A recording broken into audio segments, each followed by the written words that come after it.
Nag-prepare na nga ako ng mga dadali namin ni Dada. At hindi nga pwede mawala yung skincare na yan. At yan, outfit check muna tayo.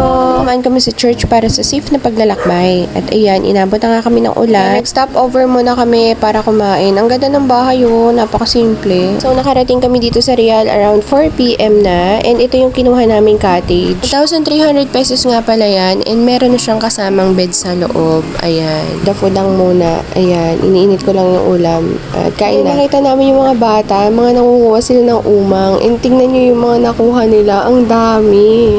Kinabukasan, naglibot-libot na kami ni Dada and nag-breakfast na rin kami. So, nandito kami sa Balagbag, Real, Quezon. Ayan. So, iniwan muna namin yung mga kiddos namin para makapag-bonding kaming dalawa. Maganda sa mag-partner na kahit papano is nagbabanding kayo together. Yung meron kayong time para sa isa't isa. Stress reliever din kasi ramen to. Kasi hindi rin naman laging puro saya lang. May times talaga na darating kayo sa pagsubok, sa hindi pagkakaintindihan, may times na mag-aaway kayo, and natural lang yun sa mag-partner. Yung mga ganitong bagay, isa to sa nagpapatatag ng pagsasama nyong mag-partner. Kakaroon kayo ng time para makapag-usap sa mga bagay-bagay. Kaya minimake sure namin na kahit papano, nakakapag-bonding kami ng dalawa lang kami.